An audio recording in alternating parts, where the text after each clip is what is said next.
Ladies and gentlemen, welcome back to the Gears of War Pro League. And I'm upset because Colin didn't tell me he was wearing shades because I would have wore shades as well. All right. Now you maybe want to get up and get my shades, but you know what? I will worry about that later on, as I will make sure I'm fly for you guys after the next break. But the break is over. Now it's time to get to some Gears of War action. So to get you all up to date, Fury 1 versus Pioneers. Pioneers had to forfeit because they didn't have a full roster today. Unfortunate for them. We know the Pioneers love to compete every day of the week, but just some unforeseen circumstances. Now we get you a new matchup. It's Team Queso going up against PK, and we got a new matchup to talk about, Colin. And maybe PK can get some respect back with the fans after that matchup that they had last week. They got hit with the absolute elbow of the Northern Forces last week. Hit them with the hot 3-0. They never felt like they had their feet under them. They go out before this last split, the final split. They go out and make a homecoming happen by bringing Identivez back over to the squad with his man, Dezonide.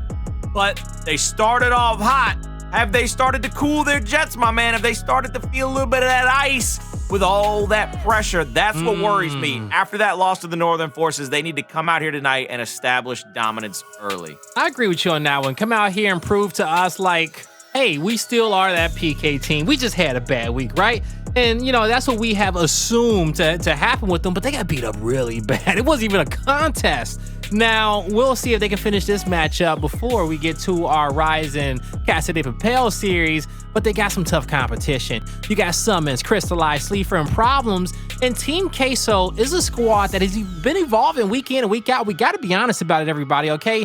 They have been getting better. Just give them the time. And as the event gets closer, they will have that pressure on their backs, and they will hit full form, Colin. Yeah, they're a team that has to constantly work, constantly get reps in, because I don't believe this is the type of team that can kind of take a few days off and just have the same kind of performance, the same level of success that they had just a few days ago. So I want to see Team Queso stay at the top of their game by continuously playing, keeping the reps under their belt, and try to stay at the highest possible level. They also really need to work on control. They're struggling in maps 1 and 4. They're trying to win it 2, 3, and 5. Trying to get it in 2, 3, and 5. Well, hey, Queso, they're going to have to start coming together in this first map. Let's find out what that's going to be as we take a look at the picks and bans. You got Team Queso definitely saying they're not playing on Spire today. They got some other control maps they have to worry about. You got PK saying no to reactor control, which is surprising to me because I think PK is a great reactor control team, but maybe taking out Team Queso's better control map. Now we move on towards the execution columns. No clock tower, no tomb, and no Vascar escalation. Yeah, they're not getting the chance to kind of play some of their favorite maps, some of their favorite matchups, but that's okay, because I think what the Knights need to do is extend their player pool a little bit, extend their map picks a little bit, and try to get better at some of these maps that they might not get as many reps on. I mean, I've seen other teams like Rise go into Reactor and just hit people in the mouth and just take them out, take them downtown. The Knights look at that map probably right now as we're good at it. Let's get good at some of these other ones to try to extend that map pool a little bit more, get better at some of the curveballs we might be able to throw at them. All right, now the actual maps of the series. Ritual Control, Ephyra Execution, Escalation Training Grounds, District Control, and lastly, we got Checkout Execution right there. Clock Tower got banned. Now, looking at this cycle, as you said, Queso, they're trying to win in 2, 3, and 5. And these look like some great maps that they can take. They get the chance to pick the training grounds and they pick the checkout. And they get a control map in which they love, okay, in Ritual. So they get the leg up in the picks for this series, but they, like we said before, they have to come out and get one of these controls. Maybe Ritual will be the one. I don't know if you're going to necessarily love Ritual Control against the Knights. Have you seen some of those guys with a torque bow on that map? That's what tortured Team Queso last week when they were on Ritual. So that looks to me almost like a murderer's row in the first 3 maps. You're going to go up against them on Ritual. Then you're going to go against Ephyra, where they're extraordinarily proficient at playing out the torque bow bottom side of the map, maybe even playing through the middle of the hotel. There's a lot of different angles in maps 1 and 2 that could very well not go in Team Queso's favor. So I would really much prefer that they come out in those first 2 maps and play a little bit closer to the vest, play a little bit closer to the Pittsburgh Knights, because what did we see the Northern Forces do against the Knights? They never let them set up. They never let them get full force back into their rotations and their retakes. Hell, in the last 3 retake attempts at Hills in their first map control against the Northern Forces, They were going 3 smokes, 1 flash, which tells me they were trying to block out sight lines, get up into the face of the Northern Forces, whereas the Northern Forces kind of angled out. They pulled away from the smoke, shot them as they went into it, made it easier for the one-shot downs for guys like Cells, like a Rocky, like a Lava. I mean, just incredible performance by them. So that's what I need to see tonight, is I want to see Team Queso take advantage of the same thing that the Northern Forces did last week. Yeah, we'll see if they can, and keeping that spacing and playing for each other rather than, you know, having those highlight individual plays and honestly just put PK in a trap. We'll see if it works out for them. I definitely feel like that type of play style fits Team Queso, and with problems and Sleeafer on the team, you're going to get a lot of damage. You know SuMuNs is going to be able to play on an island and lock down those lanes, and my biggest criticism was for Team Queso was honestly Cristalize, and saying that Cristalize needs to understand that he has some of the best support players and best teammates in the game there. He just needs to go out there and keep making the big plays happen. Those 1v1s, be the bunker buster, be the one to draw fire, use your movement. If you can do that, he opens up the door for his teammates to do so much more for the squad. And we'll see how his gameplay is going to be, and as well as the Team Queso squad as a whole. And with that being said, we can head on to our predictions for this series, as I'll kick us off, Colin. Because I believe that I think PK, they come out today, they get some redemption for their performance last week, because PK, they want to come out every single week and be the best. They don't want to lose no series so for this team with Identivez to lose that in the fashion that they did, I think it was something very surprising. I think something was off, and we see them rebound coming up against Team Queso, who is still trying to get to full form, I feel like, right? Get to the best version of themselves. Now, that could be this week. And if we see it, hell, we'll see it. But PK for me. Blaze, don't let the blue on these glasses fool you. I'm going to get real close to you and tell you this, brother. Last week, I saw Team Queso struggle time and time again in their matchup. Same thing with the Pittsburgh Knights. Both of them struggled all last week. But the biggest difference for the Pittsburgh Knights coming up into this matchup, you can lose to Kenny and Cells and Lava and Rocky. You can lose to them because your own region, your own streams aren't going to come in and harp on you all night. You lose to Team Queso, you lose to the interregional matchup, you get little brothered by who you should be cousining. At this point, they ain't even your little brother. You should be making them a cousin. Second cousin once removed type deal. If you lose this one, you gonna hear about it. So Pittsburgh Knights, you better study up, you better knot up, you better button up, and you better play to win today. I'm picking you, boys. All right, Colin is locked in for the Pittsburgh Knights, and I agree with you, Colin. You know, when it comes down to the interregional gameplay, these are matchups that they want to win, and they don't want to have to deal with the fans. And who are the fans voting for? Are the fans aligned? PK versus Team Queso. Woo, that's a ratio that goes for PK. I just seen it in the chat right there. And so now we got the Knights locked in as well. So we're all aligned. We are a part of the pride, in which is the Pittsburgh Knights, and we'll see if the pride will make us proud as we're about to load into map number 1.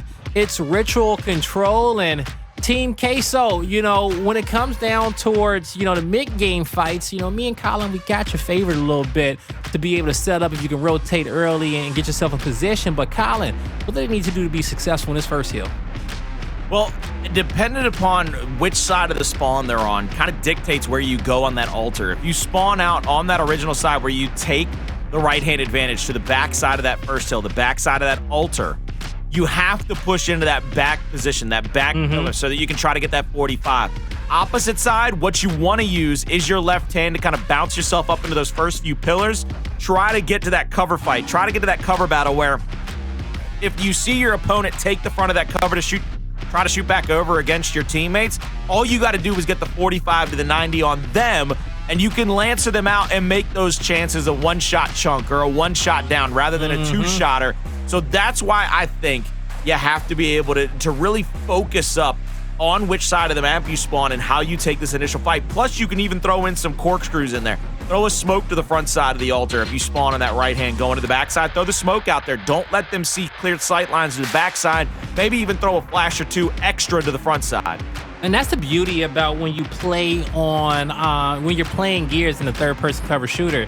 You know, as Colin was saying, you know, when you got that front spawn and you're playing wide, you should commit to that, right? You committing to that, you are able to put yourself in a position where you can get as much damage for your team quickly, but more importantly, your opponent has to clear you off those angles. And so you get a guy out wide really quickly, you can kind of set a trap for the player who has to charge for him and get him off that position. The second player on a follow-up who is looking to make the play because you've already damaged the first player too much, but you know, that's some prime position on the back end of the altar, and only one team will be able to get that right hand advantage. But if the right hand isn't favoring you in some of those fights and you don't got the heart to take it off your left hand, well, you better be ready for a quick flank, okay? Just to draw that attention, just to force your opponent to have to make a play either forward or worry about the back lines. And when it comes down to me and Colin's explanation, it is going to be Pittsburgh Knights with that wide right angle, as Dezonide actually going to just post up with his Lancer, cover it, and he's going to slowly move up.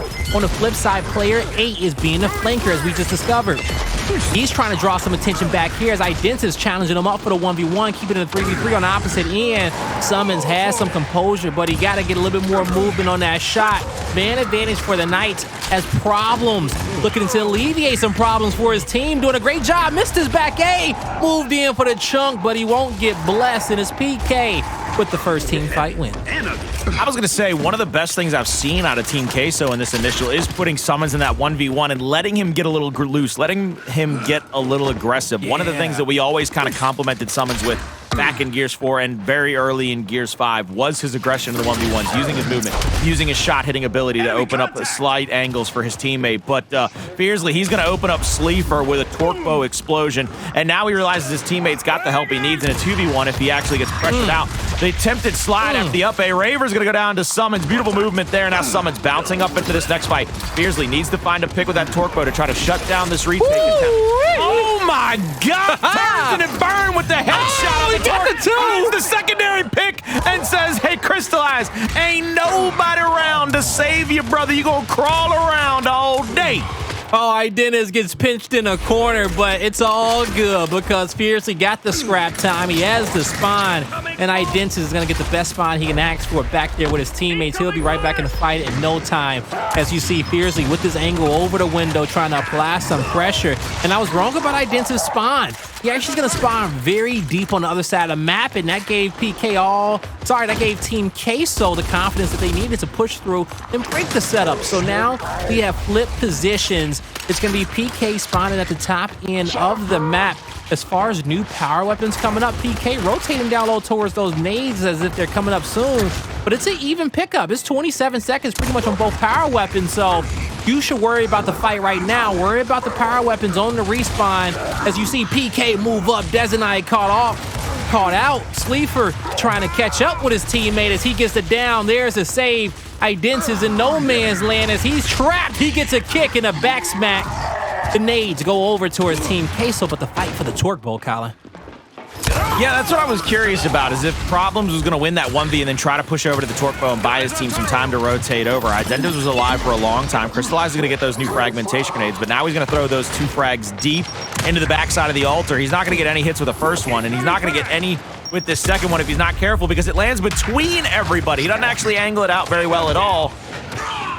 Great hill hold by Team Queso. They're almost getting it to be not up, but it's 11-second differential. But they're on the hunt right now. Yeah, boys. the pressure behind them. The Knights. They're not going to give them no time to breathe. Team Queso bringing a thick cheese out today as you're not able to move around this map once they surround you. On the flip end, SuMuNs looking for another 1v1, and he has to be confident in every one he takes. I think when Team Queso is successful, SuMuNs is challenging more 1v1s than not, being a superstar that he is. You know, on his previous teams, he had some strong frontline squads out there, some 3-man and 4-man teams, units that, you know, took a lot of pressure off of him and made things easy. But, you know, we know SuMuNs got that level in which he could be the most aggressive player on the map and force everybody to have to play around him. You see what Fearzly's doing here. The 90-degree angle as players go into that small hallway. Beautiful little set down by the Knights. They were able to retake the hill. They're able to get the lead back as well. Dezonide leading the charge here for his team. Tries to back bounce and try to get that secondary shot.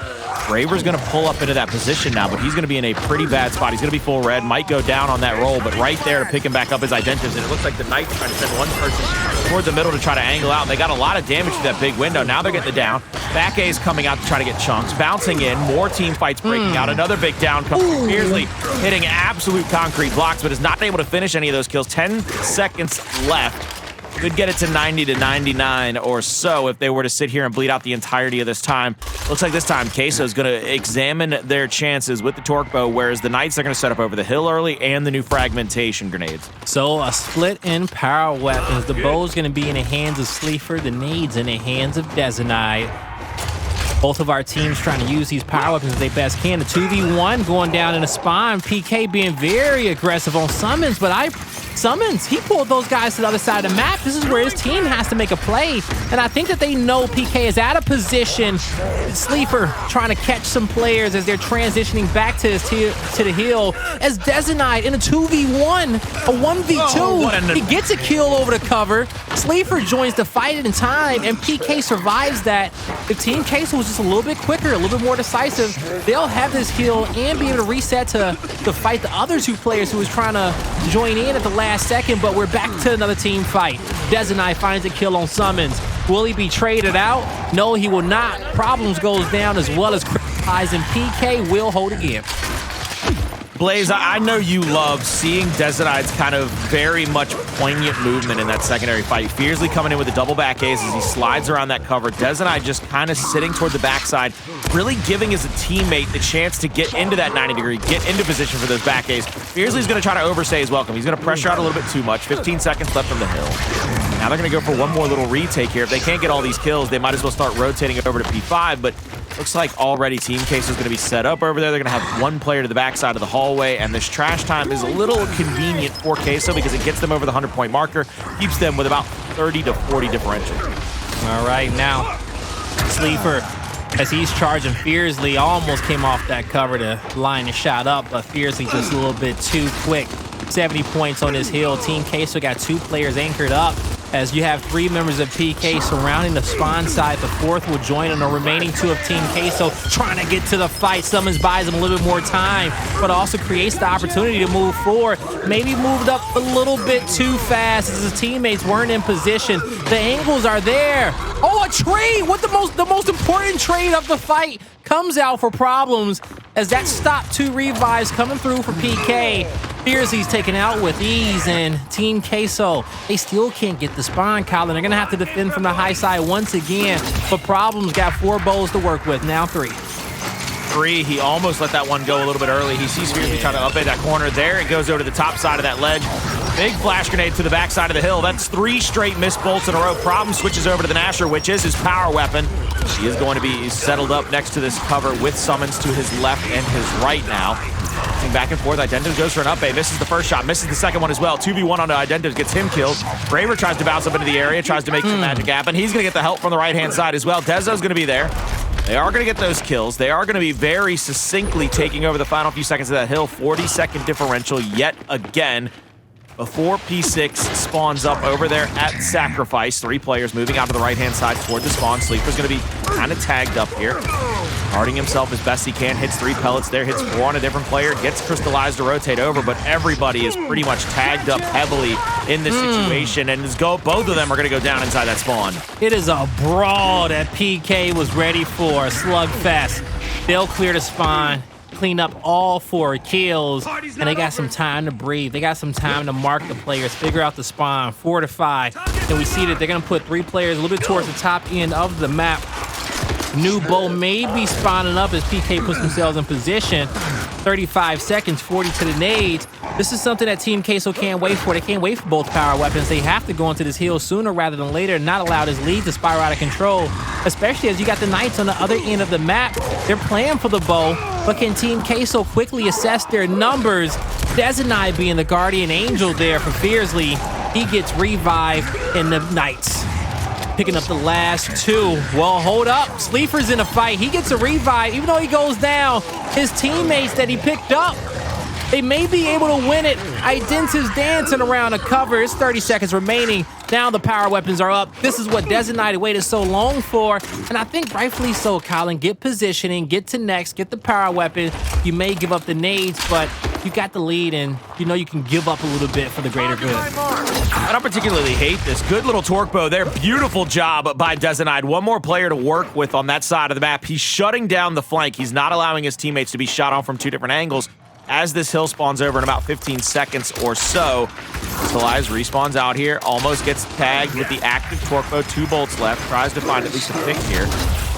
Changing his different points of target, his different points of interest. Identivez holding down the angle with Dezonide. I mean, that is just shades of Splice right there. Way back when on damn Gears 4. What they do here is the misroll from Cristalize will find him dead. And little mistakes like that, Blaze, you know as well as anybody, you misroll in Gears on the professional level. Somebody is going to make you pay like you had 2 carts full at a Costco, baby.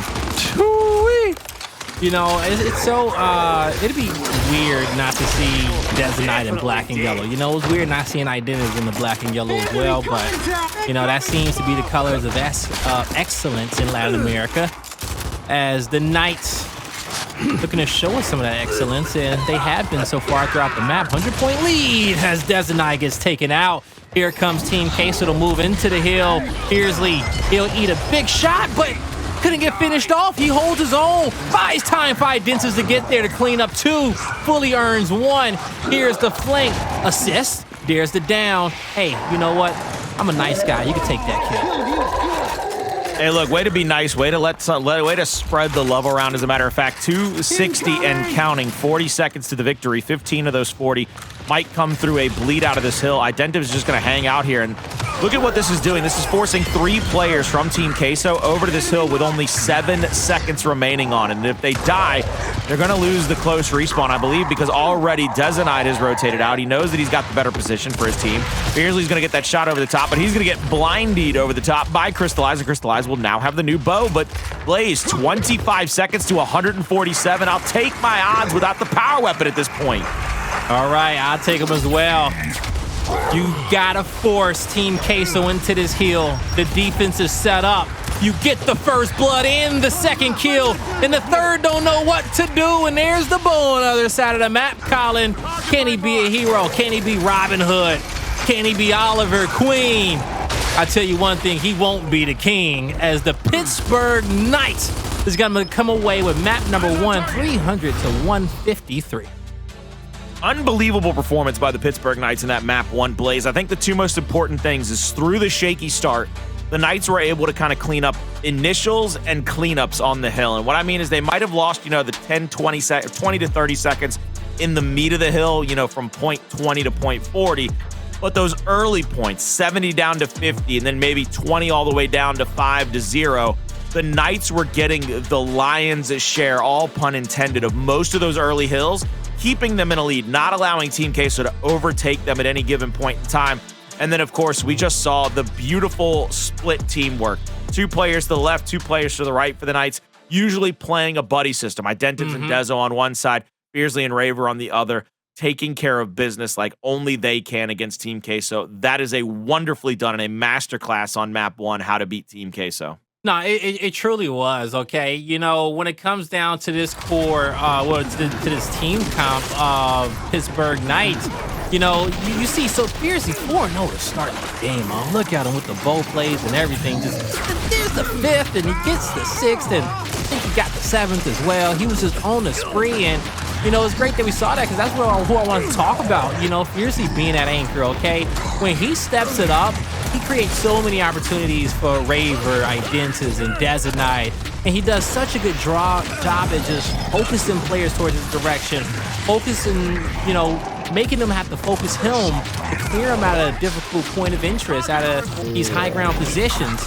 And, you know, hey, he is the anchor of this team, and, you know, he had a fantastic map as the Knights will win this by 147 points there. So that's pretty much a blowout in our books. Well, it's not a blowout. We won't call it that. That's like under 100 if we're being honest. But it was a very dominant win there by PK in map number 1. So we move on over towards Ephyra execution.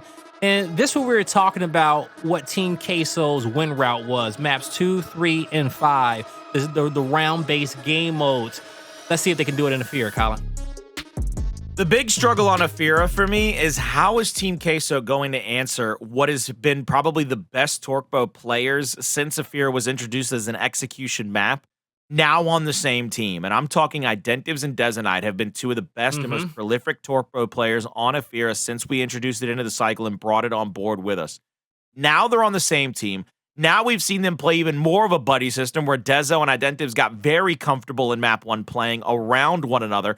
So the bottom side of the map, you look for that to maybe be a 2v1 every single round. Identivez playing down there with Dezo, let Raver hold up the hotel. And then Fearzly, play out to the porch. If they're going to pressure out the drop, all you got to do is Lancer, put a little pressure on them. Don't let them get it for free. But your job at that point is to call numbers, let us set up, maybe let us get a first pick, and then reset with a 4v3. This is a very tough out for Team Queso, if you ask me. And their only chance, their only real hope of winning is allowing themselves the chance to support Sleeafer in the mid-hotel. They need to send him straight to that pillar to challenge Raver, and he's got to torture that man for the next 6 to 12 rounds. Yeah, he's going to have to either torture him, you know, and granted, is that torture going to be more physical? Is it going to be more psychological, okay? You know, definitely a little bit of physical because you're still going to have to hit your shots to take down Raver, but you can catch him in a mental game, you know, forcing his attention, thinking, you know, and by doing that, how to do that, being aggressive in some of the earlier rounds before you start switching up the strategy, okay? You know, showing your numbers a little bit so you know what to expect and probably have a different play, you know, hidden or designed elsewhere. But we'll see how Team Queso wants to set it up. I want to say they were one of the teams that we saw a lot of drop shot play from last week because we saw a bunch of it on the Fear in 2 series specifically. I can't remember. I think PK or Rebel was one of them. It was definitely one of the LATAM teams. But in that series, we saw a lot of focus outside and utilizing the 2 drops versus, you know, having the 5 bowls and kind of waiting towards the later portions of the round of a Fear to utilize those 2 drops once the tiebreaker heal is popped. So we'll see what strategy we see on a Fear. But I'm just happy that we got a little mix-up, Colin, because we've seen a lot of 2-2s inside, but all of that focus comes down to that quick engagement and just getting that bow and playing the low side of the map.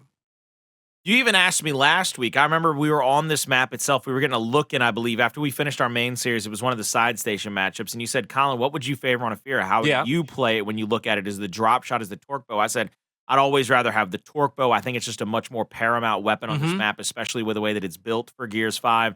And then a few seconds later, we watched somebody just clink 2 different drop shots off of 2 different walls. And you were like, oh, that's why. Oh, that's it. Okay. And I was like, it depends on if you can shoot them or not, you know? If I got a Monkeys or Kenny on my team, you know, hey, I trust them with the drop shot, okay? It's like, hey, I know you're going to at least get me 1. You're going to make it even. You may get me more than that.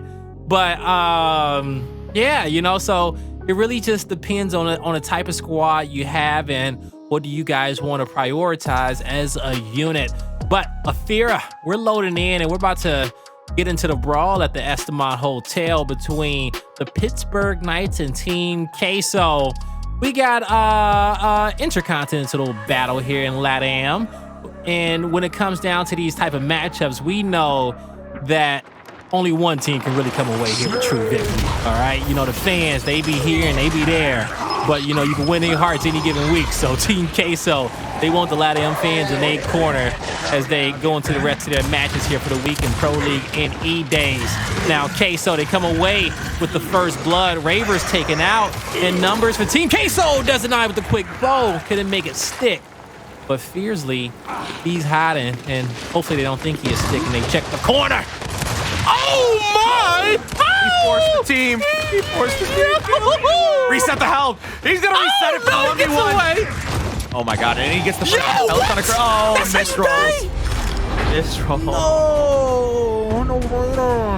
No. He tried so hard and got so far.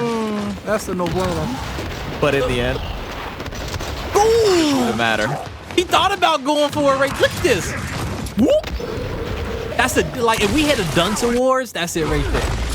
He had to fall on that misroll to lose it all. In the end, it doesn't even matter. I'm just gonna keep singing those lyrics, by the way. Identivez as he gets some shots over SuMuNs outside on a very aggressive play from Sleeafer as he is upset that his team, well, he's not upset about anything as they won the last round. It's PK who are upset about it, and Raver's trying to do something about it. Him and Dezonide in the 2v2. The drop shot is up, and Sleeafer says, disengage, tranquilo. Let's get the drop shot. Let's spread out and win this 2v2. We got even numbers. And we got the best power weapon in the game, as long as we can use it right. And I do put Sleeafer in that category of composed players who know how to use a drop shot, and I hope he doesn't make me look bad. Dezo's gonna hop the top. They're gonna get the call out on Cristalize. There's the drop to ensure the kill after the shot on from Cristalize in the down. They have one more drop, I believe, to be able to use here. Raver's gonna be in that position, hops over the top again, and now it's a 1v2. Raver last alive for his squad. I don't know, he did drop the bow. One bolt out, now two left to play with. Raver's just playing the angles here, playing the corners. He's gonna try to catch somebody yet again. My man, you sound like a Lambo right now. Yo, because his pistol was supposed to be like a Lambo right there. He was just so slow with it. He was being sneaky. He didn't know what his opponent was gonna do, but anytime you see a player standing still like that, they're looking for something. Okay. Where's that private lobby against bots on Gears 2? Get that pistol finger ready, my man. Get everything ready against bots, okay? I always say, man, before you have to load up into making sure if your teammates online, if you don't want to play rank, man, put your favorite power weapon on the map. Put it up on there full of bots, play some music, and just vibe out. Get your flow. Move around, try some trick shots, just try some things. You know what I'm saying? Just shoot, get some reps in. Gears is a game all about reps. The more you get, the better you get. At least if you got half a brain, right? You got a whole brain, you're gonna be disgusting. Sleeafer, easy 1v1 win from the high ground. And you get Team Queso up 2-0 in the execution. And so far, so good when it comes down to their route for victory in the map cycle. I'll be curious to see if they continue, if they throw a different strategy yet again outside on the porch, that little area between the courtyard and the hop of the hotel, because one of the things that they did in round one is they sent Fearzly in a 1v1 against Sleeafer. Fearzly wins it. Second round, they sent somebody to the 45 of Fearzly, and then Sleeafer wins it. So now they're going to go straight 1v1 again. Sleeafer's going to throw out that flash. That's a big stun on a Fearzly, but the stun comes right back. SuMuNs is trying to chase out now. Good flank here, but Prob's going to go down. SuMuNs is going to go down as well. And now it's 3v1. Cristalize was not quick enough to help anybody in that situation, and he'll go down. That will be the first round of the board for the Pittsburgh Knights. All right, the Knights finally on the board, and it was a quick round right there. That time they were able to get the first blood there towards mid and prioritize those kills down low. So we head here into the next, and Fearzly, you know, looking good. 4K damage to his name, relaxing. We see the opening break, and from the start, it's a 1-2-1. Same as always. Battle between 1 and 5, and SuMuNs gets focused. Like, he couldn't do anything right there. Colin read like a book. 1v1 by Dezonide. His teammate didn't even get down there in time, and didn't need to. That puts more pressure on Team Queso as the remaining two surrounded by 3. Sleeafer gets 1, but that's all he can pull away with as Cristalize tried to make something happen, and now we're all tied up 2-2.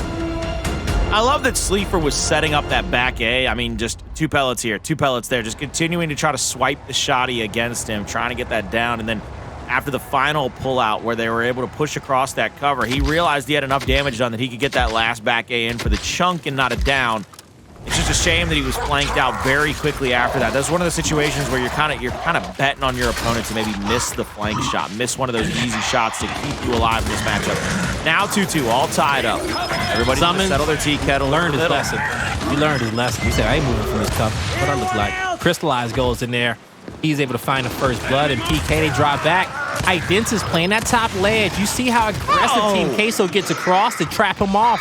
And they will be able to take down Dezonide as he rotates up, but Identivez fights his way out. He's waiting for his teammate and Fearzly to get there. Fearzly with the angle. Does he get one down in a situation?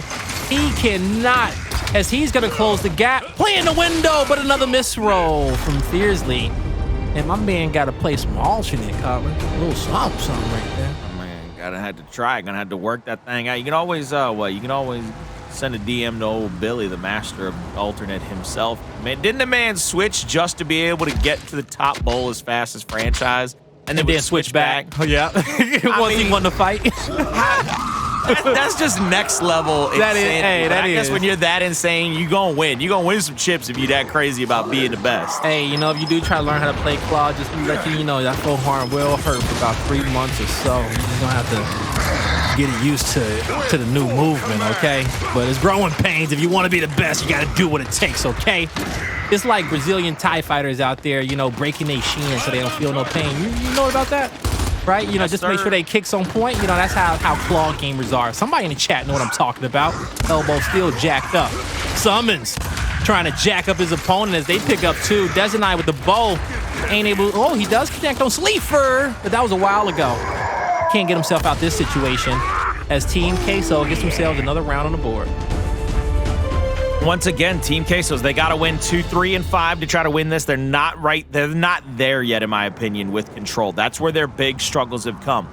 The Knights, they're down 4-2. 2 more rounds could get this to be tied up 1-1, which is the best possible outcome for these first 2 maps for Team Queso. Worst possible outcome is down 2-0 going into that training ground.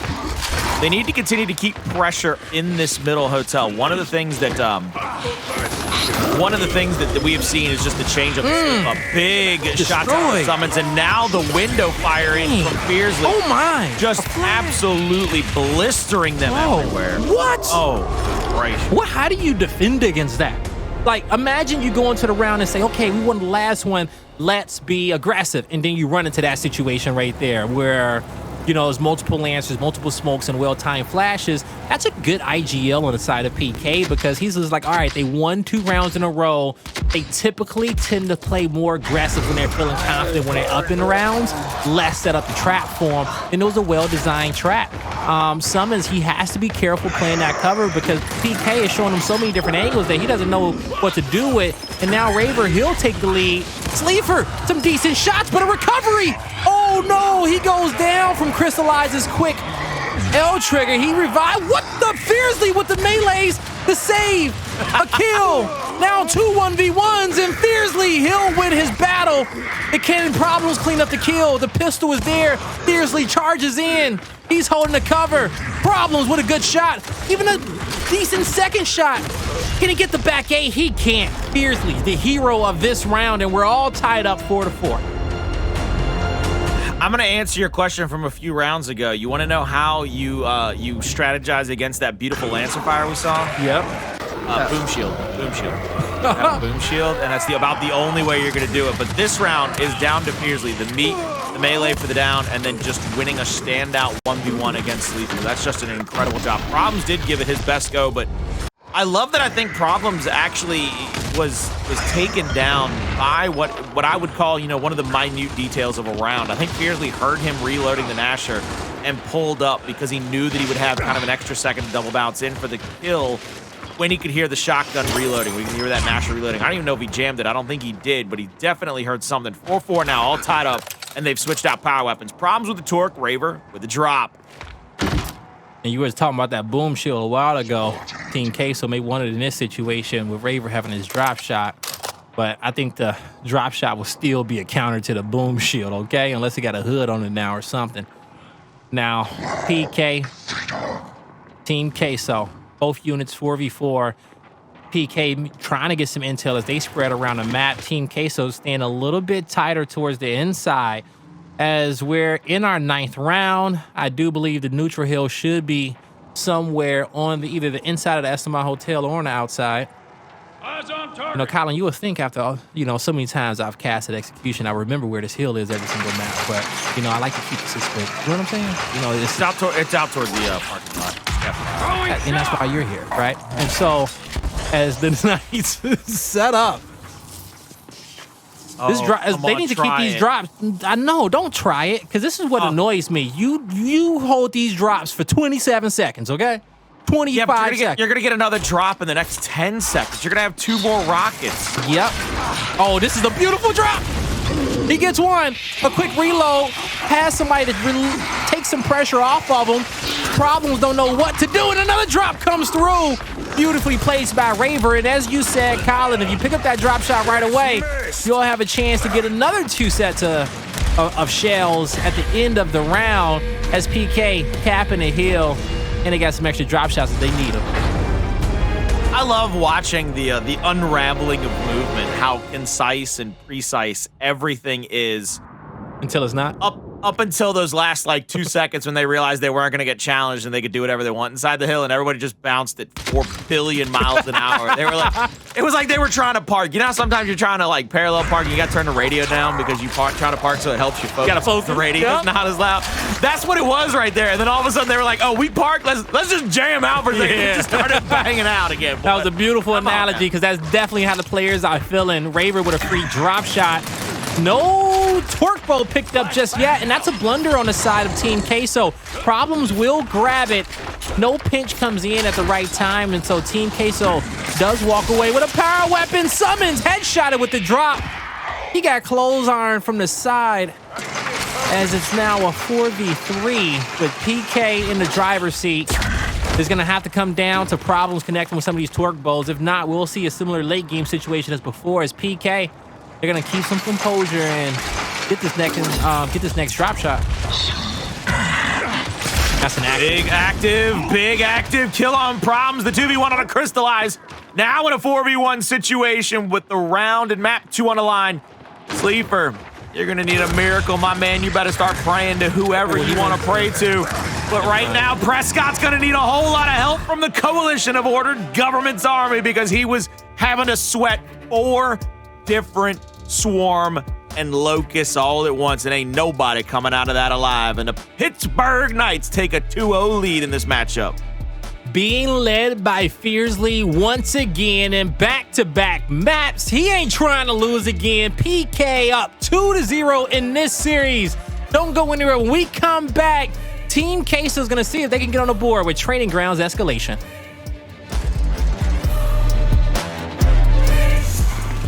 Ladies and gentlemen, welcome back to the Pro League as we are about to head into map number 3, Training Grounds Escalation between Team Queso and the Pittsburgh Knights. And it's been all about PK, and, you know, Fearzly has been keeping his opponents spooked throughout the last 2 maps as they don't know what to do with him, Colin.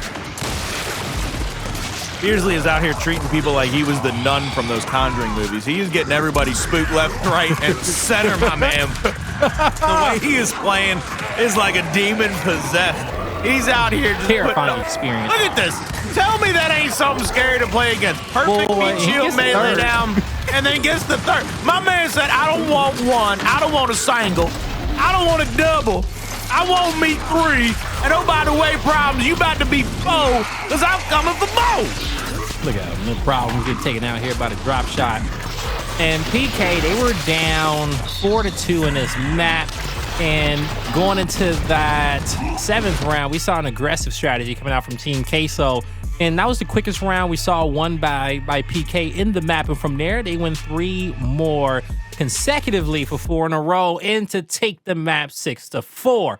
So we move on over towards Training Grounds Escalation, where Team Queso, this is their best escalation map, and I honestly give them a chance against most of the teams they play if I see it in the cycle. So this would be their time to try to turn this one around, and then from there, they move on to 2 very familiar maps, okay? You move on over towards the District Control, which you know how to play very well, and then you move on over towards that checkout execution. So I think Queso has a chance with the maps that we have left. I do favor them, but you got to be perfect against a nice team that just took an embarrassing, you know, 0-3 loss, okay? Call it embarrassing, call it, you know, set the schedule, but we didn't expect it, right? And they didn't expect it. Northern Forces, they pulled up, okay? They're going to try to pull up tonight in our last series as well and keep the win streak going.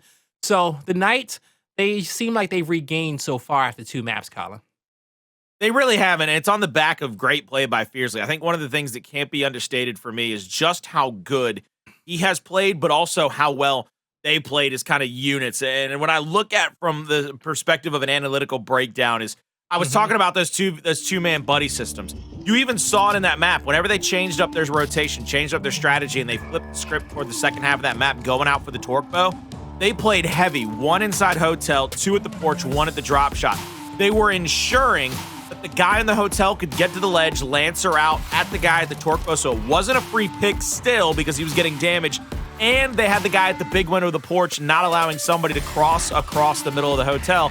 without getting torched so that he might go down. It was a brilliant setup strategy that's only going to serve you better if you can win the initials here on Training Grounds. All right, as Training Grounds is getting ready to load up, we'll see if Team Queso can utilize that crossfire a little bit more to stop PK's aggressive plays. We'll see where our power weapons are going to get slotted in as we get into the later portions of the round. And we'll see if Team Queso can make their comeback. Excuse me, I had a little bit of burp right there. You know, I had a little build-up. It's that pizza from earlier. I'm sorry, you guys. You know what I'm saying? I was just, you know, I need to stop eating before our cast, Colin. I don't know how you do it. I just, you know, I don't. But for these long nights, we got to get our calories in, chat. You know, we be locked in here for about, you know, 6 hours on a good day, 8 hours on a average day. Imagine, you know, not tonight though. Not tonight. As we're loading up into map number 3, kicking this one off with PK as they'll be sitting 3 up top and quickly matched by Team Queso. Queso worrying about the wide angle down low at the U. They'll completely give up top overlook. Dezonide getting some shots for his teammate across map as he's getting pressed in a 1v1. Down low, Team Queso managed to use that right hand very well to pick up the first few kills. And on the other end of the map, they did get a capture at B. PK will overextend. Identivez doesn't even make it as he turns the corner. He had to hold in that little nook for just a little bit longer. Instead, it's going to be Team Queso getting settled on the map and waiting for PK to come off the respawn. Holding on to it for just a little bit longer. They're going to get the B hill under their control. 3 players now off of spawn are going to try to go through this 90 degree. They're going to try to get this pretty succinctly. They don't want to drop anybody off because they want to be able to get back into the 2-to-1 hill advantage very quickly without dropping any players. Beautiful double kill there. Now one more to worry about. They need to get some help for Raver very quickly. SuMuNs gets pressured into the up A possibility, the wrap shot possibility. Fearzly, you better check your corners, brother. You better be looking. You better be seeking. He's going to find him, and he's going to tag him up a little bit. Sleeper's going to go to the top side of the overlook. Shot on a Dezonide. Now Dezonide realizes that Sleeper's going to try to take his 1v1 appearance. He's going to go full red. We switch on over to Raver because Sleeper has been downed, and now Raver trying to pull up to that overlook, continuing to try to help players out, trying to keep the pressure on to Team Queso as we have now entered into the win condition territory. But we are forever and a day away from that. 70 seconds and counting. 70 seconds in counting. PK right where they want to be with Identivez in the God spot. They got a player sitting back towards their side heaven. They'll be able to get some damage on these initial players trying to push across. Sleeafer will be able to hit this corner. And there's a quick kill coming out from Dezonide. Identivez has the support fire on there for SuMuNs for them to get that kill. Now they can buddy up, push out even just a little bit more and set their eyes on top of Cristalize and apply even more pressure towards their opponent's side of the map. So as we enter the later portions of this round, you force Team Queso to have to start clearing every corner on their side before they can make it across map to get that A hill, because we are entering that trip cap domination territory where you need all 3 hills if you want to come away with this round. PK sitting cool, 15 seconds till victory. No pressure coming out from Team Queso. They're taking some wide angles here. Do they make it across the A hill? I don't know what the hell they doing, Colin, because they ain't about to win this round. There's nobody even making it towards A. No one able to hop over towards B. And they don't even get into a fight. Don't even get into a fight. I think the turning point of that is holding on to that little nook and cranny that you were talking about earlier, where they were able to stay alive just long enough to get the B hill back into their favor. What they did, what was more impressive, was play up through that set of small stairs right by the DV depot and get the 90-degree angle. Getting the extra angle there, allowing them to get the extra shots toward the DV depot to get the double kill without dropping either player, really put them in a power position. Now it's a 4v2 on the map. And then it was a quick 4v1 because they turned 4 SuMuNs into a bad spot, making it a 4v1. And then Fearzly, he was about to get snuffed by Sleeafer, but thankfully for Pittsburgh Knights fans, Fearzly did not go down to that, and Sleeafer got trapped out at the top of the overlook. A smoke across map towards heaven for Fearzly to kind of block that angle for his teammate. But you see a bunch of smokes out for Team Queso. They safely get that sniper out. The 1v2, Cristalize gets help, but not in a nick of time as he's taken out there by Identivez. That's where he's kind of back up, Colin. Wait for help to fully come as Problems hits a snipe to get that down. SuMuNs can't live. Problems don't got enough damage on Raver. to finish off the kill. And PK, they move across map for the trip cap Dom, and they should be able to get it. No one on top of A Hill. It's a 1v1 for B as player 4 hops the cover. Will he get the decap? There's a Flint coming in on the left. The heal is broken. A Hill not captured just yet, but now PK should be able to close out this round as they get 1 foot in at the last second. My man was playing. Oh my God, he was playing hokey pokey right there, my man. He said you put your left foot in, and your left foot out. You're shaking all about. That's right. My man said, I'm gonna cap this hill whether you like it or not, but I ain't getting shot no time soon by nobody. Right here, Blaze, with the long shot down. Now the retro in favor for the Pittsburgh Knights. This puts Team Queso a little behind, in my opinion. I like that they change up the meta very quickly. They put the long shot down, but now they're going to be chasing that secondary utility, chasing out that shot grenade. What they have to do, because they're behind in weapon placements, is play out toward the range, play out toward the 90 degrees, shooting into that cave. Put somebody at the front of it to stop them from getting the quick pick back out, but you have to play through the front side, through the heaven. Give yourself the chance to get damage, and that's what they've done with Sleeafer right here. Sleeper's gonna go for the early recapture on B. Helps gets that first down. This is where Team Queso might have a chance to kind of flip it on its head if they can get the long shot, get those kills, and try to pressure over to the home hill. Now we'll see if that's gonna be a viable strategy for them. Problems with a beautiful snipe shot. Trip cap coming through as we saw Sleeafer win his 1v1 up against Fearzly at the B hill. And that great initial coming out from Team Queso, great power weapon usage, and that was a big snipe that came across, you know, from Problems to help Sleeafer just cap that up with ease. Great team effort there for Team Queso as they quickly lock that round in, and they'll be able to get their Retro Lancer down as soon as possible. This is where they're only missing for one round here. They'll have a differential in the power weapons. Now, if PK chooses to get this power weapon early on, Team Queso should be able to have their numbers in position to get that sniper and get out. That's how you counter this. That's how you counter PK in this situation. Now, Raver has the Incinerary, but now you're still too slow at getting inside, at getting any type of map control. Player 8 being aggressive over there towards Raver. I don't know if that Incinerary was tossed, but down low in the pit. Dezonide able to assist on the down for Problems. He has no damage and able to get aggressive, create an opportunity for his teammate. SuMuNs finally goes down, and this is a 4v2, 4v3 actually on the map here for the Pittsburgh Knights, as they have all power weapons and collecting all heals currently. Player 6, can he get back in time? He takes the wide angle, and he just gets behind the cover. Stays in the right spot. Puts a defensive shot out, needs to not get flanked, but probably presses up a little bit too, probably just too aggressive there towards the last bit of that fight. I think could have brought his team a little bit more time, but ultimately he got him back to the home hill. All three are alive, and Dezonide almost took one out. Ooh, just lining him up. Gonna hold that shot though. I gotta call a quick tactical timeout, buddy. Bird. Can we just take a second and just admire how good Team Queso was playing under pressure right there? Like, understanding that they were getting triple capped, one player has to get into a position that, while it's a pretty open position, it's just closed off enough to allow him to stay alive in that spot long enough for them to come off of respawn.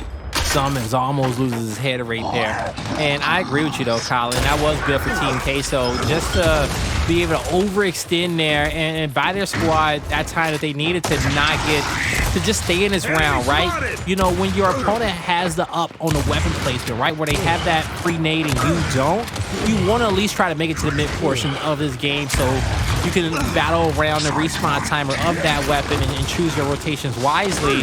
Now, Team Queso, they've gotten to that point. They have the lead. They've negated the effect of their opponent having that power weapon, and with 3 members being down on the side of PK, Team Queso about to come on top with a very important round, Colin, as it's officially getting locked in. Where did the Knights go wrong? The Knights struggled after getting it taken back after that respawn. After they came off a respawn, were able to stop the triple cap domination. They played through the middle of the map, and the reasoning for that is because they can take over Godspot, they can force Dezonide to hit headshots, and when he only was hitting body shots, that's not enough to kind of ice break on a retake. So you're going to have to either rotate the long shot somewhere else to try to get a secondary shot, or you're going to have to try to motivate yourself to get through the overlook in some way, shape, form, or fashion. If the Knights needed that retake as badly as they acted, they would have probably played 3 through the overlook, maybe even rotated Dezo over there. If they're going to over-rotate, if Team Queso is going to over-rotate early, let them. Let them over-rotate early, because then you're coming off of respawn and you're fighting a much more concise battle, a much more CQC battle. Problem is going to get taken out by Dezo early in the goings here. Round number 5, first round of the second half. Dezonide's also going to get the down on the Sleeper. He's just going to be skedaddling out as Raver. He's going to set fire to the lungs of SuMuNs. And what you do with fire to the lungs, you ain't got no more oxygen to breathe. They're suffocating them right now all the way to the F-hill. Dezonide has had a great start to this round, and now problems. Her last man standing to just buy his team enough time. Identivez in the hill. He has to watch the flank, but if he gets in the hill, they may win it. Ooh, misses the important second shot. Snipe was on his back, so it won't be in the enemy's hands as Raver connecting with some solid shots on the left. He has to cut back. No. Oh, he cuts back. He stays up on the ledge, but he can't get into the next fight. They both were trying to line up that shot, but they couldn't get the swing screen right with the swipe on the shotty. Dezonide holding his right hand, sets up the bait, has some support from behind him. There's the third. No. They get this kill, they're definitely going to be on top of their opponent's home hill. The problems, he gets one. Slows down PK for now. He'll give his team at least one more opportunity at another fight, maybe 2. Sleeafer's going to go up top here to the top side of the heaven, top side of the God spot, and look down to the bottom side. He realizes that there's no real opening for him to pressure out. Fearzly gets back into the spot of the overlook pretty safely. He's going to hit that first shot over the top for a few pellets. He's going to back up to the other side of the U. They need to call out that he's going to get chased out by 2 to 3 here. They need some help maybe across the top for him. Shooting across the top from the God spot, from the heaven spot on the opposite side. It's a 1v1. Promise is chasing out the 1v over at the D hill. That is everything for the Knights right now. If they win that 1v1, they can settle their tea kettle at E and continue to try to reset these fights. If they lose that 1v, it'll be very hard sailing for the Knights not to feel a little bit of pressure there at the E hill. Now, as you got the Knights feeling comfortable, 2v2 fight at E, and you know they have no pressure on their home hill in these moments, so the Knights will be able to walk away with this round, and it's off the back of Dezonide picking up 2 important kills and then moving on over with Identivez to the home hill to put that pressure, force the cap, ultimately opening up the door for their teammates to keep the pressure at E, be anchored up, and, you know, get the lead they need to force Team Queso into some difficult fights in the later portions of that round. So we move on over to the weapon placement, and you're going to start seeing, I think the nade play is great here, just because the simple fact is that you can focus all your attentions on one side of the map, but do you want to give your opponent a free nade at the bottom end? A torque? Okay, you know what? Is this like is this the Fiesta 2.0? Because it used to be boom and drop in Gears 4. Is this the 2.0 Fiesta? It is, you know, because you're not going to put drop shot on the map anymore since it's only one shell. You know, M-bar is just, you know, you get your team lost in limbo. Everybody's trying to be the best sniper on the game, and so you get a bow. Bow or frags is the call, and I like the bow play. We saw the same situation last week when a squad find themselves behind as they were the ones to put down the first weapon placement. Dezonide, he's able to get a kill, but the rest of his teammates, they fall. He'll get away with the snipe, but they trade out the bow, and I think this is still good for PK as Dezonide is going to quickly try to put themselves in a position to overextend the map, get to their opponent's side. He's going to work the bow for it. He's going to work the snipe for a bit as SuMuNs is working his teammates with the bow.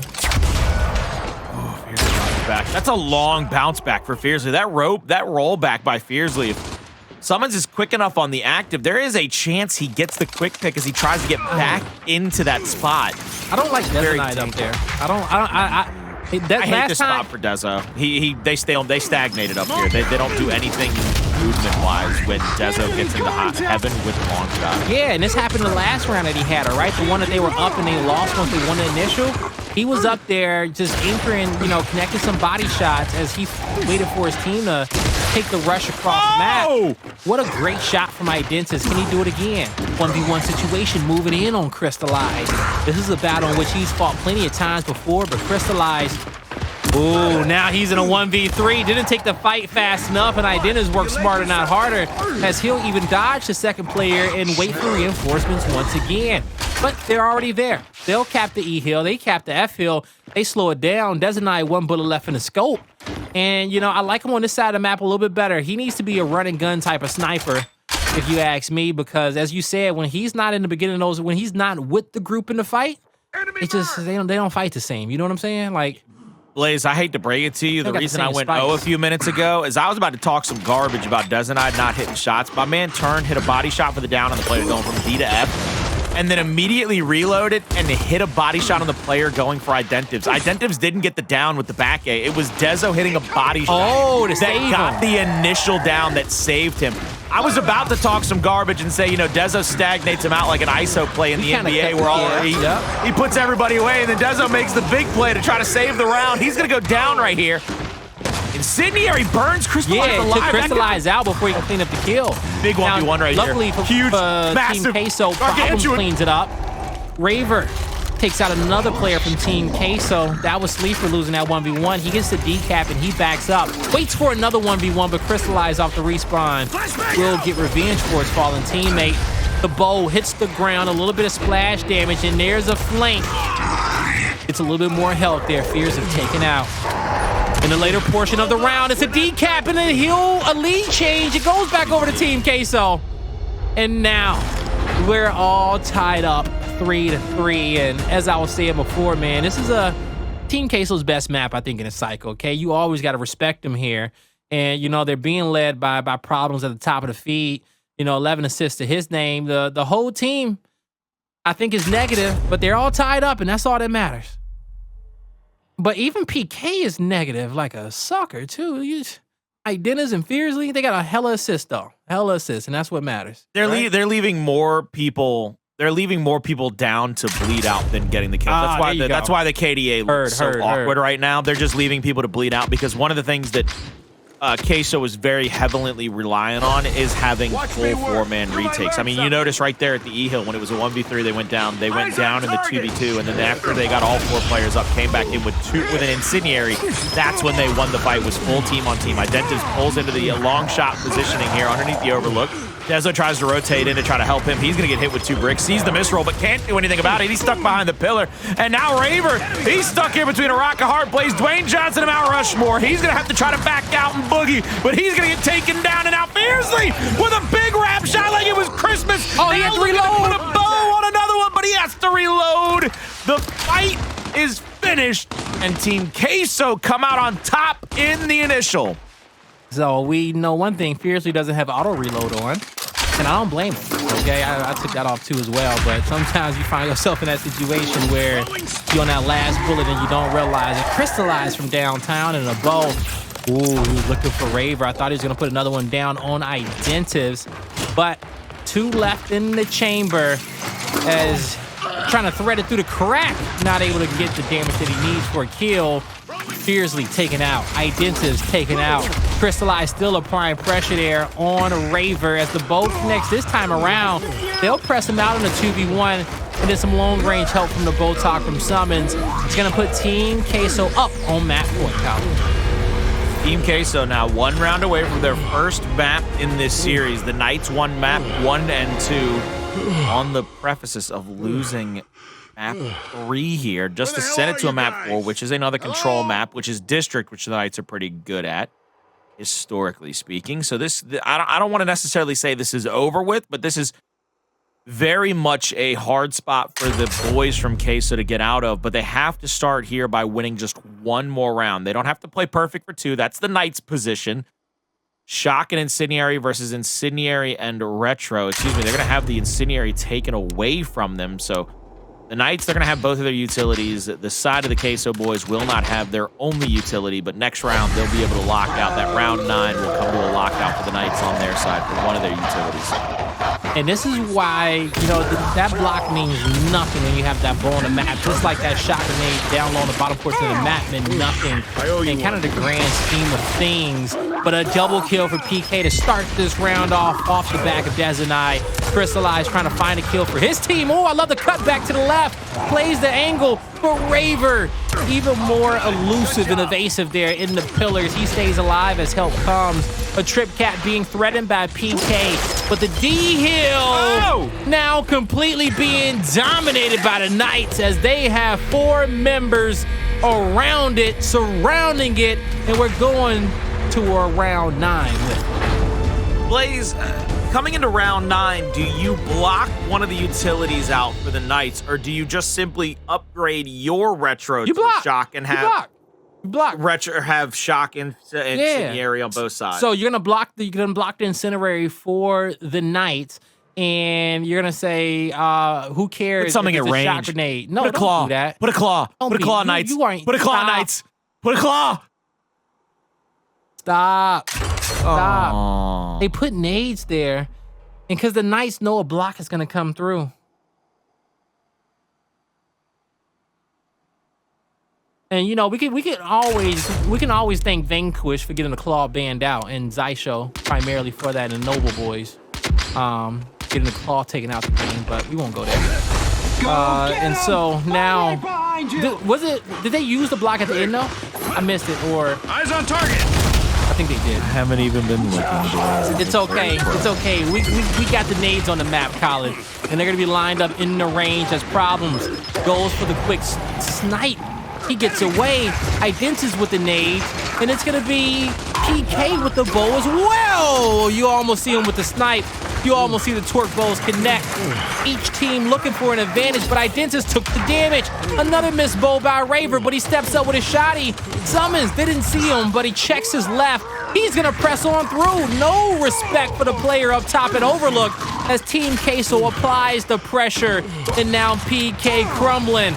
Backing up to the cage, they lose another member, but it's Fearzly just as ferocious as he was in maps number 1 and 2 to bring this round out for his team, to stay alive, to keep a heal in their favor, as the Knights will still have D. Fearzly, he's gonna be starting to group up with his teammates as they're looking to make a play at Overlook. Oh, there's the body shots. Fearzly can't back down there. He soaked up some damage, but he still has to make it up the stairs for his teammates. Problems in that 1v1 against Dezonide. Here's the flank from Queso. Oh, here's the snipe. Target my mark. Oh, he went low. He's flanking. He's mobile, Colin. He says, forget what you heard. He I won ain't the gonna 1v anchor up as well, like so he's got the Dezonide. player. One more shot. Oh, goes to the back end. He went for the highlight reel shot there. Problems, though, is going to catch him slipping. Hits the first one. Meat shield out now. Raver's going to have a bunch of pistol shots to throw out, but he still goes down. Very close situation here. If Dezonide can somehow come away with a 1 kill, maybe even 2, he puts his team in a multitude of better positions. Identivez, he's trying to get up into this spot now, but I think at this point, this round kind of chalks up to me in possibility is to Dezonide off the initial. He gets the nades, but then he puts himself outside of God's spot. He gets himself in a position where he can get hit with a body shot. Just doing too much for it, trying to do too much, as a matter of fact, where he puts himself out in the worst position possible, gets tagged up and gets taken down, and puts the number favor advantage into the favor of Queso. And now SuMuNs, knowing that his team is 13 seconds away from victory. A big revive and a double down. A synchronized melee coming out from the duo, and there's the pressure on the home hill. As we count down to victory, Team Queso locks away map number 3 in the round 9, and they stay alive in this series, Colin. Stay alive due to what I would just simply refer to as, again, just doing too much. I don't think you blame it on one particular play, but I think you can definitively look at Dezonide putting himself in a much worse spot than he should have been at the early goings of that round. When Dezonide was outside of God's spot where he could get body shotted, yeah, he puts his teammate in a worse spot, because now you can move that long shot out. You can move it out and look for the angle at the overlook. You can move it up into the fight toward the back of the U. And then Raver, he doesn't hit the torque, and then he up-A's into some incendiary damage, which puts him even closer to going down. It's It seems like one of the Pittsburgh Knights' biggest follies, one of their biggest Achilles heels, is always just doing too much. You see times where they're so concise, they play so well and controlled, and they just boulder roll people. And then you see other times where it's like, oh my God, we have to make everything happen right now or we're going to lose. I get exactly what you're saying. It's, you know, it's when they actually get themselves behind the series and they start feeling the pressure, right? They do make those frantic moves versus them being up and, you know, playing to those objectives. That just comes down to focus for me, right? Being able to, you know, respect that you're in a difficult decision and slowly try to work your way out of it, but they still keep playing at the same pace in which they've been playing a map. But by the end, their opponent's evolving. Their opponent's adjusting, kind of figuring them out, and they're punishing them more often for those mistakes as the series go on. So, PK, they met their match in map number 3. They're gonna have to start making those adjustments heading on over towards the district control, where I think if they make some more of those over-aggressive plays and they do a little bit too much, Team Queso would definitely make them pay for it on that map. Well, going into district, this is going to be the interesting. God, that shot is so pretty. This is going to be the interesting differentials because now we go into district that has no real marksman weapons to use. You have the drop shot in the middle, the shock down low, and then the fragmentation grenades up top. That's your consistent battle. That's your consistent fight on this next map. So one of the things that we've seen Team Queso be good with on both Ritual and on Training Grounds was their marksman weapon play. They weren't necessarily stout with it in Ephyra, and that's because early on they weren't able to get it, and toward the end of it, it was too late because of how good the Knights were with the drop shot and with their early map rotations. So in this map, what do? You don't have anybody you can kind of rely on. There's nobody to sit back and take the reins. You're going to have to win a whole bunch of CQC fights. You're going to have to be very incredible at shooting for one another, because one thing we know is if the Knights are getting, if you're not getting any help in those fights against the Knights, they're so proficient in those shotgun battles that they will take you downtown Julie Brown. Whereas if you're the Knights, you're hoping to keep them spread, hoping to keep them scattered, hoping to keep them off filter the entire map. Yeah, and I agree with you. And I think in order for Team Queso to do that, this first fight is the most important one, okay? Getting off to an early start in this district control. They got to get that. They have to win that first initial and get themselves a little bit of a lead so they can rotate early, right? So they can continue to work smarter, not harder, and take their numbers on those rotations and put themselves in the best possible position for engagement. So the 50-50 fight off the start of the game, it has to come out away with them. They have to get those spawns and set up for Arcade in the end, because I think if they find themselves in the hole, then they're going to be the ones that have to force those fights against PK. And PK players understand when they're in a defensive position, right? And they'll still aggressively take the fight, but in a more difficult way, in a cleaner fashion, by playing off the right, playing off your aggressiveness into their shotguns, rather than them having to go out and make the plays where we saw in the last map that they made some plays too quickly, right? Before they can kind of get on the same page, and they were punished for it. So we'll see how the opening team fight breaks down with both of our units here. But I'm going to go back and say that, you know, Cristalize, you know, off the start, I want to see him really slay out on this map. Fearzly, I think he has a rebound map. I didn't see if he was still at the top of MVP in map number 3, but he's been playing great all day.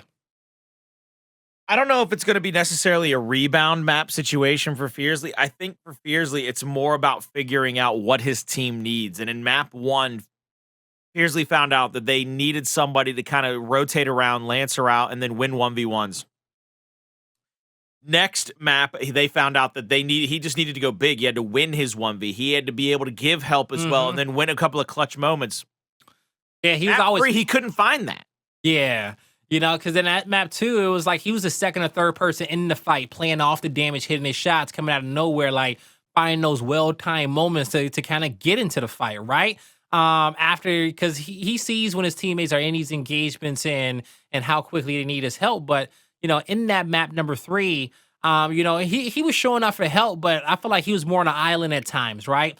You know, fighting for position after his teammates kind of lost their battles there in the front of the fight. So we'll see how it gets broken down here. And in map number 4, district control is going to be a good one. And yeah, so I can't wait to see it. Chat, I hope you all are having a fantastic afternoon. As soon as this one is over, we'll be heading right into Rise versus Casa de Papel in our second series of the day. But, I love how everything worked out. We still got 3 series, even though we had a forfeit in our first one and a pretty long break to start. You're just lucky that they didn't let me play for the Pioneers. Hey, we had the receipts, okay? Just so y'all know. I know. I even sent y'all the receipts. Chat. Hey, chat, we had all the paperwork. We had all the receipts, but League didn't clear Colin as the official sub. I just got to throw it out there. League Ops said no. League Ops wouldn't let Colin come in for the fill-in for Pioneers today. I figured out what it is. I think I'm only cleared to play with either Franchise or Kenny Bounce. Those are the only 2 team players I'm cleared to play. I think that's in your contract, if we're not mistaken. It's got to be somewhere deep down in there. I mean, I don't see any reason why they wouldn't let a scrub like me roll out of scrub. Yeah, no, like I honestly heard that you were, in talks with playing with Northern Forces, but until they got that 3-0 win yesterday, they kind of, everybody retracted the conversations and calmed down a little. Oh, was nobody supposed to know that one? Hey, I tell you one thing you do want to know. J Stratton and Frenzy coming out soon. Make sure you head to your nearest cinema near you and check out the banger. And when you go, just know that those movie theaters are going to be decked out with the best Astro gaming equipment for premium sound, so you hear all the experience, all the shots, and just get immersed in all the action. Just like we're about to. As we kick off District Control, we know this first hill is going to be a brawl, and we've stressed that it's going to be very important for Team Queso, being led by Sleeafers, with SuMuN right behind, going up against Raver and Dezonide as Raver gets the first blood. SuMuNs is backed up, but now he has to step up as Cristalize backs up as well. No one wants to take the helm of the fight, and they all just keep getting backed up to the respawn. Identivez is going to win the 1v for the drop shot in the middle of the map. Sleeafer's backed up to his bench over here. So he's going to have to just settle in and wait for the respawns to come out, because now he's in an even worse position. We see a really incredible initial, beautiful little take here by Sleeafer. He doesn't get tagged up very heavily, so he actually has kind of a free run into this position. Doesn't hit anybody with that flash grenade. Beautiful double shot in. They're going to get the down onto him. They still haven't had to use the drop. Fearzly's going to go down in the middle, and I mean, if I'm Identivez at this point, I'm trying to save that drop. I'm doing whatever I can not to use that rocket in my back pocket, because if I can save it for P2 down there at the bottom left or bottom right-hand side of your mini-map, you have a chance to kind of neutralize out that spot at the stairs. SuMuNs tries to go for the flank. He's going to get shut down as well. Knights off and rolling here. What an incredible start to map number 4. And by the way, Blake, talk about J Stratton starring in that new movie, Frenzy. You got to imagine what kind of a career trajectory that is. You end up on Delta Squad, having to basically take the place at one point of Dominic Santiago after the tragic events alongside Marcus. Now you're a movie star. I mean, my God, what a turn of events. Sounds like my life a little bit, okay? Sure, because I had to, take control of Dominic Santiago's avatar back in the old MLG days, and, now some say I might be a star, but I keep telling them I'm just good old Blaze, all right? We're just out here making good content for everybody as we see PK putting on the show for us in front of our screens. Ooh, SuMuNs on the flank, and he gets one.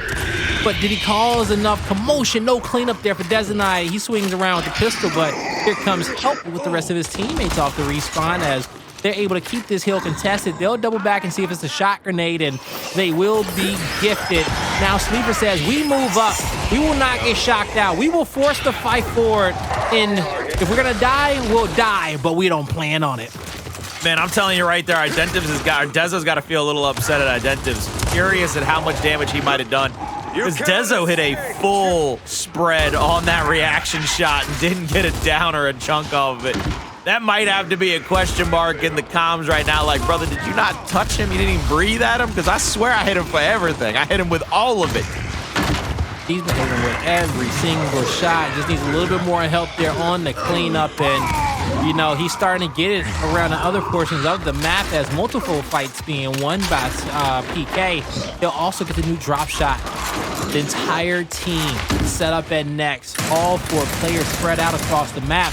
And they got a forward-facing defense, okay? No one's in the back spawn. They know that the back is cleared, and so they're going to force their opponent into a difficult fight as they have to hop into the mid portion of the map. Dezonide overstays his welcome, but he gets the help. He gets some help from Sleeafer. He gets a double in that situation when he should have paid for it. But the blunder from Team Queso, allows the Knights to thrive. They have all the confidence in the world as they know that if they win one more team fight, right? If they can stagger these deaths, they can save that same drop shot that they have for the next hill. I think right here, Dezonide, he's going to be set up into this ATM position, trying to Lancer out, try to force summons all the way out to the respawn area, down where you first roll out of spawn. Raver with the drop shot, get a double, Bang, bong, oh no, he got Fearzly, he didn't get the double he wanted. He got the double he got, but it's not the one you want or you need. But he hits the reaction, get the down. There's the help from Dezonide. Oh! What an incredible meat shield. Another down, another kill. Turns, goes to the burn, and can't get the next one. Oh my goodness, great God almighty. It's a new boy, drop coming up. I nuts. think the timing's working out, Colin, especially with that pressure there towards info from player 8. New drop not coming up for 40 seconds, so still plenty of time there on the clock. Fearzly between two players. Had Raver come through the back of spawn, but he was a non-factor there as Fearzly's not stunned, gets a shot off. In the end, it is Team Queso with mid-map control. They have to put the pressure on Bandstand now as they're trying to. The focus fire is there. You got to block some shots for SuMuNs, but he's going forward and not backward, not allowing his teammate to soak up the damage that he needs. Regardless, there was a spawn coming from behind on Fearzly, and they were in a difficult spot. Team Queso just not quick enough to capitalize on that little advantage in which they had, and they paid for it with Fearzly now in the mid-map as he was on a trek down from Cinema, but now in the heart of the battle, he'll move in and clean up some kills and possibly get a second. Still cleaned up, and his PK currently thriving. Blaze, I ain't gonna lie to you. You want to talk about mind games? I just realized I was looking over the characters. I was looking over who people were playing this round of Control in map number 4. And I realized that Dezo and Raver have switched characters. Raver's almost always that collector's card. And right now, being played up by Dezo, and Raver on the opposite end is playing that Scion character, that Chrome Steel Scion. Shout out one time Escalation. That was his favorite character skin in Gears 5 for forever. Every time we played on LAN, I watched that man pick that guy in shoddy lobbies. If I had a character that my teammate also wanted, I'd be like, yo, bro, if you get more points than me on this map, you can have him, okay? And just keep it like that. Until he gets more points than you, you keep him. Then y'all keep switching off until, you know, somebody can trump the other. You know, because back in the day, beer was a hot commodity, all right? I don't know why. I don't know why him and Carmine got all the love as if Dom and Marcus were the best character models in the game, but we won't go there. I digress. You know, Hoffman was more of a superstar than Carmine, but hey, you get it, right? Hey, you putting out fighting words for the community right now. Cristalize I woke up on the wrong side of the bed, okay? Hey, the voice of God woke up on the wrong side of bed, too. I ain't trying to get both of y'all mad at me right now. Beautiful up by Raver. Almost makes him miss the second shot. Goes for the secondary kill. Can't get it. Look at the bounce, but look at the L triggers right now. Damage central. Well, he gets one. Down Avenue, down all the way downtown to kill control central. My God. Pittsburgh Knights put them bad boys in a blender. They made a smoothie and a half out here. Man, and you know, this smoothie does not taste good for the Team Queso fans. I know you love cheese, but who likes cheese in their smoothie? As Raver looking to back up, and he knows a disgusting situation when he sees it, and so he's looking for some help from his teammates. Getting some decent shots in, but he'll back up, play his life for safety. They sacrifice Identivez life on the other end, as he was looking to come away with a kill, but he just gets intel for the squad as they move up. Dezonide playing that cover real tight out on the edge, allows his teammates to get a little right-hand advantage. A well-timed drop of the meat shield into the kill for SuMuNs. Him and Sleeafer, they'll be able to lock in the rest of Pergola. 30 points remaining on it. PK probably won't fight for it again as they are already on the other side of the map at a hotel where they need to control the next hill. They'll just spread out a little bit, get ready for the next engagement. Luckily for the Team Queso fans, you got problems sitting at the base of the hill, and I don't think PK knows he's here. Now they do. Hey, yo, we got exploded. Absolutely exploded. Cristalize playing over where the new shock will spawn on the backside of that comfort. He's going to back out into the back of the bandstand. Couple of different names for that call out from some pro players. Some of them more controlled than others. I would continue to call it by what it's labeled on the map. Bandstand itself, we see Cristalize now still getting shot on and taken out a little bit, but up at the top, this will be a 3-man rotation in from Team Queso. First player is going to go down to Identivez drop shot. Now the snub fires in. Identivez rolls back. Needs some help, but is not going to be able to find it just yet. Problems is going to get that kill as one player hops the drummer and drops. He's going to get one down, will not be able to get that kill, and that will be the finishing blow. Team Queso in the hill, inside of 100 points. Finally, and Blaze, there's the controversy in chat I was talking about. Xbox 318 says, Dom is overhyped, my man.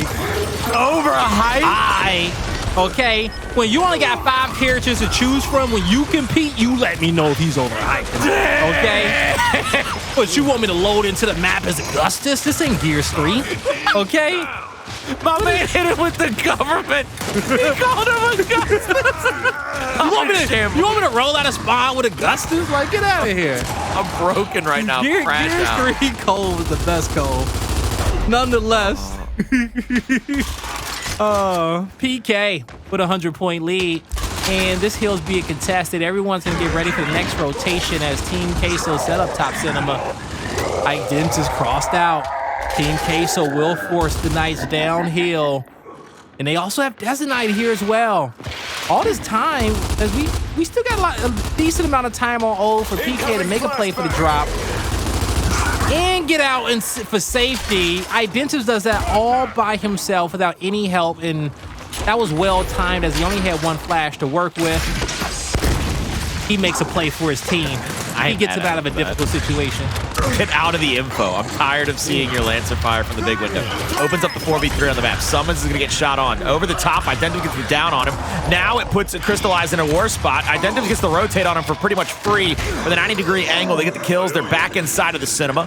Plenty of time left on this hill as well. 50 seconds could get him to the 270 marker or so, depending upon how much neutralization comes out from Team Queso. Everybody back up on off of respawn for Team Queso. They're going to have a whole new slew of utilities to come into this fight with. Shock over the top. No standing in that spot for you. Raver needed to hit another big body shot there to get the down. Gets the shot over the top for the chunk. Now looking for the second one. Goes for the double bounce of the wrap. Won't be able to get it on the first. Does get it on the second. SuMuNs tries to angle out, but he gets taken down as he hops the drop and goes out like a time clock. It's going to be problems. The only answer back from Team Queso, and 30 seconds have been wasted in one retake attempt by Team Queso. The clock is ticking, and not a lot of time for Team Queso to get back into this map and save the series. They've been playing a little bit better than they have the first two. They regained in map 3, but now, at this moment, this is where they have to start thriving, Colin. This is where they have to get together on the same page as a unit to come away with victory. Their first goal, break the 200-point mark, okay? You got a little bit of wiggle room, but you need to put yourself in a position where you are applying more weight to each of these team fights for PK. And on a mental note, that's not going to happen if PK is looking at that scoreboard and they're this close to victory and you haven't even broken 200. So just think about the small goals and let them compound, and so you can get yourself on that map number 5 as we see an aggressive Team Queso inside the juice, but the squeeze is on them. What a shot. Oh, whoa! Straight from Fearzly. Just two solid shots. We were talking about Gears 1 too much, where you're going to see a strafe like that come out when a team fight, win a shotgun fight. That is a beautiful job. Inside of the hill. Plenty of time to win it right here, right now. 20 seconds needed. 30 on the clock as well. And Blaze, this is what I like to talk about when I play controller. Viewers ask me questions about control. You use your score, you use the timer as basically another defender. It's like a 5th player on the map, because now you know that your opponents don't have time to wait for power weapons. They don't have time to throw their utilities perfectly. They have to fly in, and just like then, they get shot on and taken down. Pittsburgh Knights with an incredible map number 4. All led right there. 21 assists, 20k damage. I don't give a damn that he only had 13 kills. Those are the kind of stats that will win you a control game every time you're all out of spawn. Helping your teammates are going to help you more often than not win those games. Hey, and he probably had a lot of kills that bled out that he didn't get any credit for. In the end, the Knights, they get credited for this victory up against Team Queso, and that's what's most important. PK, you know, this is a great rebound from him, okay? I ain't mad at him for losing map number 3. That's a hard map to win up against Team Queso, okay? They are resilient there We know it, okay? You lose against a team on their best map, you win a series, it's all good. But they look better today than they did last week up against Northern Forces, and now we'll see if they can continue that going in E-Days this week in their matchup tomorrow as well. Yeah, it's going to be a long haul for the Pittsburgh Knights. They've got a lot of ground to cover. You can't drop matchups that you should be winning decisively, and you shouldn't be able to drop maps in games that you should go ahead and finish off 3-0. That has always been kind of the knock on the Knights. We don't know if they're going to be Jekyll or Hyde, and in map 4, we definitively got the monster himself, Hyde. We didn't get the weak, the meager, the Dr. Jekyll that comes out and loses in a 3-0 fashion after they've been on world-burning tours of everybody's gameplay. So I'll be curious to see how they continue to go forward in this spot. Once again, though, Team Queso, they are struggling, in my opinion, with just the fact that they're always down in series, because I don't believe I've ever seen Team Queso win a map 1. Like I just don't know if I've seen it, and that's just a hard spot to put yourself in. You know, if it did happen, it was off broadcast, right? It was in one of those series as they pulled away with it. But you know, on the big stage and the big lights, you know, I'm gonna say last week in the series that they had a close series to kick off our broadcast. I don't know if it was up against Fury 1 or if it was up against Digital Slayers, but I think they took the first map there. Nonetheless, Colin's ultimate point is that Team Queso, they need to get ahead, okay? If they're getting ahead, then they get to play their best, playing into the objectives, playing into the series count. So it just doesn't happen this time around, as PK had a lot of pressure on them after the first 2 maps that they came out on top with, and Team Queso just couldn't climb out of that hole. So, PK, congrats, okay? We appreciate you guys for the show. And, you know, now we're back on schedule. As we get back to it, you know, coming up next is going to be Rise versus Cassidy Papel. And, you know, it's going to be a series in which you guys don't want to miss out on. Colin, you know, you think it's going to be, I think Cassidy Papel can get it done. You know, we've seen him play people close before. Cassidy Papel does give a lot of teams their best effort every time they're out of spawn. They're a very gutsy, very gamey team. They are going to do everything that they can to try to turn the tides against what is definitively the best team on planet Earth right now. I will say this before we go to break and come back and start to really break into this match, really start to preview it, Blaze. Rise, ever since last major, and I would say it would be about midday Sunday last major. Okay. They are playing with a moxie and a swag that I have never seen them play with before. They are confident on a different level. And that kind of confidence makes you feel like you have superpowers. Let's see if they continue to be Superman tonight, or if the House of Paper has got some kryptonite stashed under it. All right, everyone. You heard it from Colin. We'll see if this Pro League main stage will be the proxy for Rise to rise up and be their best selves and put on a show, or if Cassidy Papel going to add yet another surprise to our Pro League finishes. Don't go anywhere. We'll see you right after this.